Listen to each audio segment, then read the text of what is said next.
Pada tanggal 9 Desember nanti, kita akan menyambut Hari Anti Korupsi Internasional. Pasti banyak yang nggak tahu apa sih anti korupsi.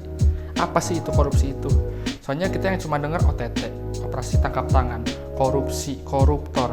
Kadang-kadang kita nggak tahu apakah korupsi itu cuma dilakukan oleh pejabat negara, aparatur sipil negara, atau pengusaha.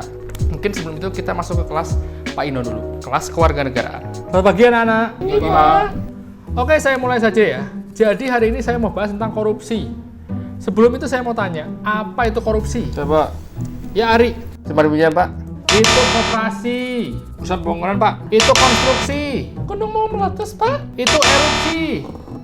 Heran kok zaman sekarang nggak ada yang tahu apa itu korupsi.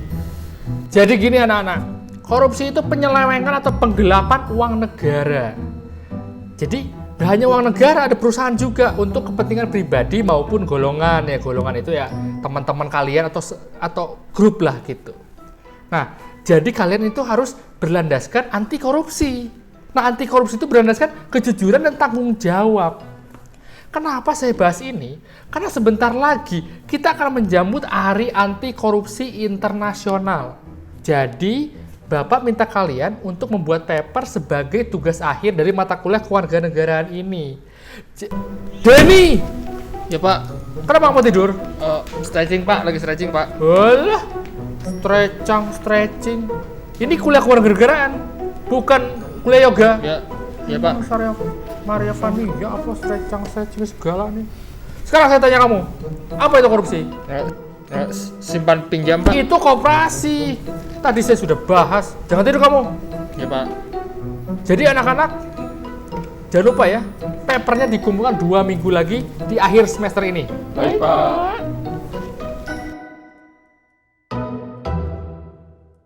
Selamat pagi anak-anak. Bapak sangat kecewa oleh kalian. Bapak itu kasih tugas kalian paper tentang korupsi. Lah yang namanya paper kok sama semua? Yang namanya paper itu kalian buat sendiri-sendiri atas pemikiran kalian masing-masing. Tugas dari Bapak itu jelas, paper tentang anti korupsi. Loh ya kalian malah mempraktekkan korupsi. Kerjain tugas kok sama semua. Semua Bapak kasih nilai E. Iya.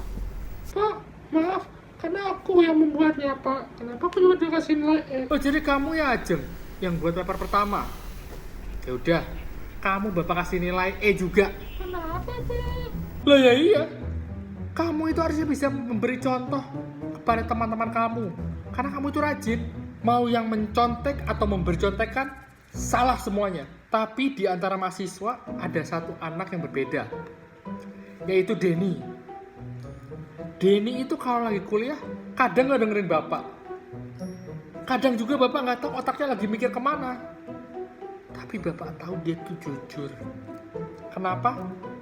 Lo ya tugas paper dari Bapak berbeda dari kalian semua. Dimana kalian semua sama, Denny tidak terpengaruh untuk mencontek ke siapapun. Dia juga percaya diri oleh pekerjaan dia. Dari kelas itu kita bisa tahu kalau korupsi itu bukan hanya dilakuin di kalangan pemerintahan aja atau pengusaha aja. Korupsi itu bisa dilakuin di dalam universitas atau mahasiswa-mahasiswa melakukan korupsi. Kita nggak jujur akan diri kita sendiri. Kita mencontek, nyalin tugas orang, itu sama dengan korupsi. Korupsi dari masa kecil. Jadi menurut gua, stop hal-hal kayak gitu. Sama kayak Denny, meskipun dia beda, tapi dia tetap melakukan satu yang namanya kejujuran. Norma nomor 1 itu kejujuran dan tanggung jawab. Denny melakukan hal itu, kita juga harus ngelihat lingkungan sekitar kita. Jangan mau ikut-ikutan untuk ikut ngopi-ngopi punya teman. Jangan mau ikut-ikutan kalau teman kita nyontek. Jangan mau kalau teman kita minta contekan, kita kasih contekan ke mereka. Dan jangan mau hal yang kecil akan menjadi besar ke depannya. Untuk itu kita harus tetap jujur dan bertanggung jawab akan diri kita sendiri dan lingkungan. Nama saya Fauzan, salam anti korupsi.